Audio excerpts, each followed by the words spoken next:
What's going on, everybody? I'm Misery's Company here, and today I'm bringing you the deck list that I took to the Long Beach Treasure Cup.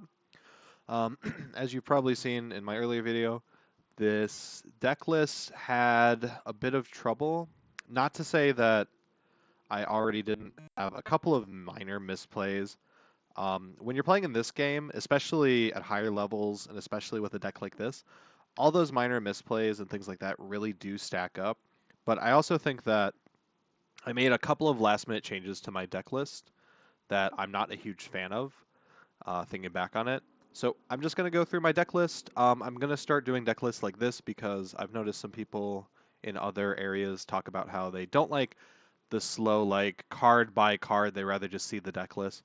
So I'm going to start doing videos like this where you can see the whole deck list. If you just want to take a look at it, um, just know what I'm playing. There it is. And then if you want to see my thoughts on the cards, I'm just going to go through all of them and talk about what I liked, what I didn't like, things like that. So anyway, getting into it. So we're doing a pretty standard with the number of Otamas. You do play, well, I play four of them. You should probably still play four of them. It's a one cost 2K counter that also on play minuses too. Like Otama does so much work for this deck.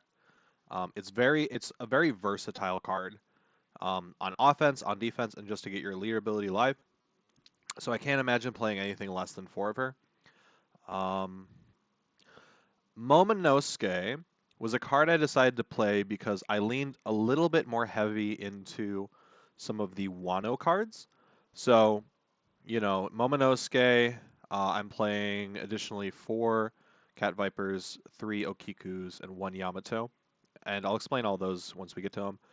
But my thought was that, statistically speaking, I want to be playing at least 10 of the Wano cards to make Momonosuke worth it. So I decided I'll play three of them. I took out, I believe, the 2K or the two cost killer blocker for him. So I was in my head, I'm like, okay, it's a one counter for a one counter. It's a one drop. It gets my leader ability active sooner and as a searcher. But in reality, this card didn't really search anything useful in the moment. Like Nami and Bonnie are constantly searching my powerhouses.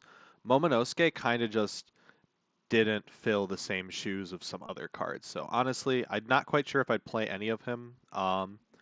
Or I used to play him at two, and then I switched him up to three.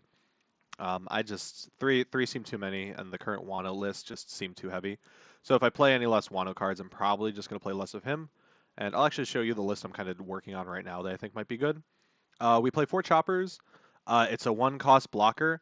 It just fills up your board and it's able to block earlier. Like early turns, you might just play like this, like a blocker and then something else. And then going into like next turn, you have four. Like you take the first hit, you don't ever really use it to block early game. With this deck, you probably want to take a couple of hits early, just and having characters out early. So you don't use your blockers early, you just keep them on board. For Bedge, same reason of Chopper. It's just your one cost blocker. These cards are basically the same thing. We play for the Jewelry Bonnie. Jewelry Bonnie searches out 95% of this deck. It searches itself, it searches Zoros, it searches Laws, it searches Luffy's, it searches the Basil, which I'll get into, it searches the Kids, which I get into, and it searches out the Jet Pistol. Um, it's a very good card overall. Nami, you play four of her. Same idea. She searches, your rush cards, your Robin, your jet pistols. She searches everything that you might want to grab. So it's just a good card in general. I play for the Cat Vipers. Um, this card is really nice strictly because for a two cost, you're just able to like rest your opponent's turn two. So if you go second, you have four Dawn going on to turn two. Your opponent, let's say they play a Robin. So you can play Cat Viper, rest the Robin, and then put two Dawn on your, Law, swing 7 into 4, or 6 into 4, whatever you have to do, and just kind of pressure your opponent to pitch cards in order to be able to save stuff. If they play like a blocker early, it just takes care of like a bunch of early game stuff. We also play 4 of the Brooks. I think this card is only really, really good in this deck and like Zoro, Rush Zoro. Because it's a two cost to equip two Dawn to any character. and it's your another 2K counter. So why would you bother playing it when you can just attach to Don instead of playing this card? And the reason is because of you need the body on board. Like Zoro can utilize this card. It becomes a 5 power character. Law really abuses this card because if you're able to play it, you just bounce it back to hand. So I really like it at 4. It's super good at 4, honestly. We played 2 of the Robin. It's there to help with the early game. I honestly probably wish I had played 3, maybe even 4 of this character. Against aggro, this deck has a hard time because it just gets rushed down a little bit too fast. Um, so if you're able to survive long enough, which I think Robin helps because it kind of just draws a lot of aggression. Um, Another thing about the deck idea for what I changed, why there's so many of some Wano cards. The idea was that I'm trying to get as many jet pistol targets in this deck as possible, while still, maintaining, what Law does. So that's why we'll get into Akikas in a second. I play 3 of the Rush Zoros. Um, it's just to rush. This card's good. It just adds pressure when you need it. And this game's a lot about, or Law's early-ish game is a lot about board control, unless you're against like a more control deck, in which case you want to start like rushing them down as soon as possible. But Law's early to mid game is just about board control and trying to get your ability as active as soon as possible while not dying. I play 3 Okikus, so this is where I'm talking about trying to get as many jet pistol targets as possible. Like, Okikus are really powerful, and the one issue I came across is that the no counter potential, in addition to just seeing too many of them, it seemed too expensive given how many I'm playing to be able to even do anything really useful. Like I felt like a lot of the time I was just like playing an Okiku and then it got like destroyed, which is what I wanted, but at the same time in the moment it's like, well, now what do I do? Versus I think I wanted a better list that's a little bit more getting Law's ability online and really making your opponent sort of waste resources. Same idea with Yamato. I liked that this had a 1K counter, but the theory behind this card was that if I'm able to control the mid to early game, I can slap this down after like a couple of turns. My opponent can't handle it. Like they can't deal with it.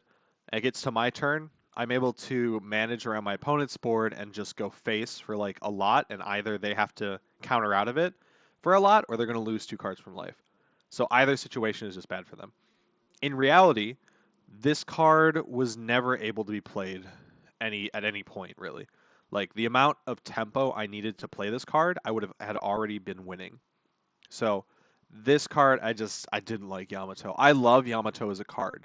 I really want it to be good, but in this current format, it's just so hard to find the tempo to be able to use it. Now we also still play 4 Trafalgar Law blockers. This card is honestly the lifeblood of this deck sometimes. Sometimes you'll literally just like Bonnie, add a Zoro, place something, or hat 5, bounce a red, play the Law bounce Bonnie, Bonnie play Zoro or Robin or anything that you really need at the moment. Sometimes a blocker. And it's such a good card. This card literally is your ability in a card. It's just so nice. We only played 2 of the Luffy's. I would consider bumping this up to 3. 4 is far too many. This card is just really nice at controlling because it's a rusher. It's a rusher. It can't be blocked. Like it really just pressures your opponent out of some things. I really honestly wish that I had played 3 of this instead of the 3 Okikus. We only played 1 of the Basil Hawkins. My thought was that this card would be good against aggro because I just smack it down, and then when they attack with all their characters, I use Basil Hawkins to attack into all of them. What really happened was that my opponent put like 70 cards out, and then I was at 5 Dawn and I could play Basil, so I could either play Basil and die, or not play Basil and not die. It's just like, it's the same idea with not Okiko, but Yamato. I need a lot of tempo to play it, and it's just like until then it's just doing nothing. I just rather have another card that helps me, close out the game. We did play 2 of the Eustace Captain Kids. This card is nuts. I was hesitant to put it in because of how pricey it was. In earlier lists I was playing it, I took it out and I put it back in. I love this card. This card literally made just some of the games flip over to me because they just couldn't deal with it. I had just enough blockers.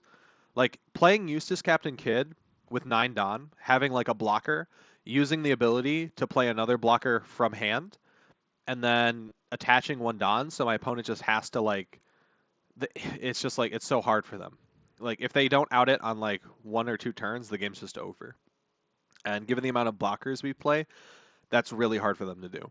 Additionally, after the first turn, it's swinging 9 every turn and then being forced to be targeted. It's just so good. All right, and then the last card, we're playing only 2 jet pistols. I wanted to put this at 3, but I decided that I would just rather play smart and choose the opportune times to jet pistol. Like I'm not just gonna jet pistol the first thing that comes out. I'm gonna really think about, okay, can I actually handle this turn? Can I handle it next turn? What's my opponent going to be doing next turn? What do I need to save this for? Um, I think Jet Pistol I used appropriately. It's a couple of the other cards that just didn't really mesh well. So this is the list I took to the Long Beach, California Treasure Cup. This is the list that placed 249th. This is probably, let me show you the list I'm thinking about changing a little bit. So a couple of things that I'm changing. Otama staying the same, Chopper staying the same, Edgerton, all the 1 drops that search are staying the same. I took out the Momonosuke's and I replaced a lot of them with killers. I believe this is a little bit better because it kind of does a better job of what Momonosuke does. Like when you play, the thing I didn't process about Momonosuke is that when you use his ability, not only are you only grabbing Wano cards, but all of the like low amount of like supernovas and straw hats that you play, those are getting cycled down. So I only played like 2 Monkey D. Luffy, 2 Kid, 2 Jet Pistols, like Bonnie, anything of those are just if I hit like a Bonnie, like if I hit too many cards, they just get bottomed, and now I can't add them. So I think just Momonosuke actually might be a little bit detrimental to this deck. I have replaced him with 4 Killer. Essentially, I think it does a better job of what Momonosuke does. This card has the option to block, and then I get to draw a card. So it cycles itself, but it also cycles itself into potentially a better card because most of the Wano cards you don't really want. Like, they're nice, but I don't really want, you know, a bunch of Cat Vipers. I don't really want a bunch of Okikus. I want to see like the Straw Hats. I want to see Luffy. I want to see Law. I want to see Kid. I want to see Zoro. I want to see Robin. I want to see all these other cards that aren't Wano. The other thing I realized is a couple of lists. I think dropping Cat Viper to 2 and replacing it with 2 Izos is actually the better call. The reason being is Cat Viper, you want to see early game. So if you see it, that's fantastic. But as turns go later on, you're not going to be able to rest as many useful things, and you're typically going to save it for the blockers or the cards that need to be dealt with. You're not just going to play this out on board. So as the game gets later, you want to get Izos. You want to cycle in. You want to get those cycled in instead because it's a 2K counter, so it has more counter potential, but also it rests bigger things. Like it's able to rest 4 costs. So, a little bit thicker blockers now can be rested. Robin, I kept it 2. I think, honestly, as long as it's not too much aggro, Robin might honestly go to 4, and I might drop it for the 2 Okikus. I like 3 Zoros. Honestly, now that I think about this list, Robin might be bumped up to 3, Luffy might be bumped up to 3, and I just drop Okiku altogether. But in this idea that I had, 2 Robins, 3 Zoros, 2 Okikus. I like this card so much, though. Like, this card drew a lot of aggro every single game. And I think now that I have faster stuff to back it up, I think having Okiko 2 might actually be good. We're still playing 4 of the Law, 2 of the Luffy. I had a friend who was making a list, and I really like this Trafalgar Law, the Restand Law. This card can kind of just do some nutso things sometimes. Like, if you're if you have a law, any of your supernovas on board, you can just attack and then play this, restand them. Like you can close out games with like Monkey, like Luffy swing twice because you just put all your Don except for like two if you're gonna shambles or five or whatever. You just put a bunch of Don on him. Go face, unblockable. Play this card, restand it, go face again, and it's just so good. Still play. Also, it has one counter potential, so it's just like also good. I love counters. Counter potential is great. Playing two of the kids, I still think this card was really good. As long as you're able to maintain like stable board games, board states, this card dropping this card when you need to, and you're not going to die is just really powerful. Even if you're going to take a lot of damage during that turn, just playing this card, just next turn is going to be such a threat for your opponent. They really have to figure out what to do. Now I have upped a couple of my event cards. I'm doing 2 Radical Beams because on average this card is really good in this deck because you only start with 4 life. This card becomes active a lot quicker, and it's a 1 cost, essentially a 1 cost 4K. This is basically a Blast Breath for half of your game, and I think that's really powerful, especially like when you're trying to maintain board states, like getting your opponent to like commit Dawn to characters, and then just having the event card that's just less resources than what they had to put in is just super good. I had a friend who recommended trying out 1 Red Hawk, so I'm going to try out 1 Red Hawk. Against aggro, same idea. Like if you're against like Luffy or Zoro and they play their Nami or their attach 1 Don Nami, and then they swing next turn 5 with a Rosoro, and being able to counter out of it and then kill another card just seems so nice. Additionally, like killing a blocker too. Like if they attack and then you kill a blocker, it's just this card's actually a little bit underrated. This card is disgusting in Luffy, and I think playing at 1 is probably pretty good. Plus the trigger can sometimes like just win you a game. Like if your opponent's trying to kill you and you're like last 2 life, this is in there. It's just like it's just funny sometimes. And then we're still playing Jet Pistol. Honestly, the only change I might make is dropping the Red Hawk and upping the Jet Pistol, but I don't want to clog my hand with just pistols. So I still think I might like the 2. So anyway, guys, this is the list I'm going to try out. Hopefully, I can do better than 249th. Let me know down in the comments what you guys think of this current list and what you might change. What you think is good. I think I might try playing this deck in OPO2. But anyway, that's all my thoughts, my current and probably future deck list. Let me know what you guys think down in the comments. Don't forget to like and subscribe. I think I have to do that. I'm legally obligated to by YouTube. And I will catch you guys in the next video. Peace.